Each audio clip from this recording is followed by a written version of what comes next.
Ambulance ಮ್ಯಾಗ 108 ಅಂತ ಬರ್ದಿರ್ತಾರ, ಹೌದಲ್ಲ? ಬರ್ದಿರ್ತಾರೆ. ಯಾಕೆ? ಪ್ರತಿಯೊಬ್ಬ ಮನುಷ್ಯನು ಮನೆಯಿಂದ ಆಚೆಗೆ ಹೋಗೋನ್ಕ 108 ವಿಘ್ನಗಳಿರ್ತಾವ.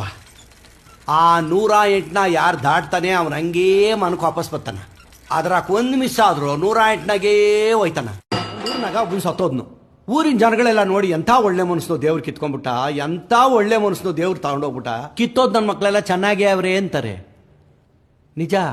ಯಾಕ? ಸಿಂಪಲ್. ಏನು? ನಿಮ್ನ ಒಂದ್ ಕಾಡಿಗೆ ಕಳಿಸ್ತೀನಿ. ಹ. ಸಾವಿರಾರು ಮರಗಳಿರುತ್ತೆ. ನಿಮ್ಗೆ ಹ್ಮ್. ಯಾವ ಮರ ಇಷ್ಟ ಆಗುತ್ತೋ ಅದನ್ನ ಕಟ್ ಮಾಡ್ಕೊಂಡು ಹೋಗಿ ಅಂತ ಹೇಳ್ತೀನಿ.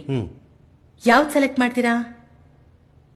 ಮನೆ ವಾಸ್ಕಾಲ್ಕ, ದೇವ್ರ ಮನೆ ವಾಸ್ಕಾಲ್ಕ, ತೊಲೆಕ, ಯಾವ ಮರ ಚೆನ್ನಾಗಿರ್ತದೆ ಉದ್ದಕ್ಕೆ ಊಟವಾಗಿ ಅಂತ ಒಳ್ಳೆ ಮರ ಕಟ್ಕೊಂಬತ್ತೀನಿ. ಹಾಗೆ ದೇವ್ರು ಈ ಭೂಮಿ ಮೇಲೆ ಕೋಟ್ಯಾಂತರ ಜನ ಇದ್ದಾರೆ. ಯಾರನ್ನಾದ್ರೂ ಒಬ್ರನ್ನ ಕರ್ಕೊಂಡು ಹೋಗೋಕೆ ಅಂತ ಬರ್ತಾನೆ. ಯಾರು ತುಂಬಾ ಒಳ್ಳೆಯವ್ರು ಇರ್ತಾರೋ ಅವ್ರನ್ನ ಕರ್ಕೊಂಡು ಹೋಗ್ತಾನೆ. ಮನುಷ್ಯರಾಗಿ ನಾವೇ ಒಳ್ಳೇದು ಹುಡುಕ್ತಿವಿ, ಇನ್ನು ದೇವ್ರು ಮೆಚ್ಚದೆ ಕಣ.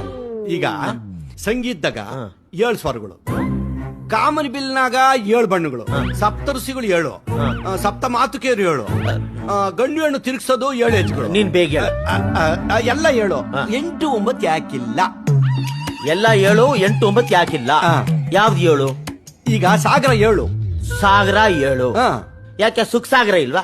ಎಂಟಾಯ್ತು. ನಮ್ಮ ಟಿವಿಲ್ ಬರ್ತಾರಲ್ಲ ಅರುಣ್ ಸಾಗರ್ ಅವ್ರಿಲ್ವಾ? 9 ಆಯ್ತು.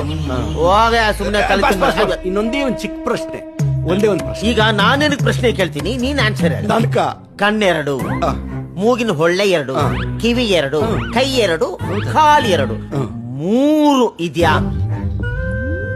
ಇದೆ. ಇದೆಯಾ? ಹಾ, ಯೋಚನೆ ಮಾಡಿ ಹೇಳು. ಅಷ್ಟ್ರಲ್ಲಿ ನಾನು 1 ಉಚ್ಚೋಯ್ಕೊಂಡು ಇನ್ನೆರಡು ಅಲ್ಲ 3 ಯೋಚನೆ ಮಾಡಿ ಹೇಳು. 1 ತೋರಿಸ್ಬಿಟ್ಟು 3 ಇದೆಯಾ ಅನ್ನಲ್ಲ. ನಿಮ್ಗೆ ಗೊತ್ತಾ?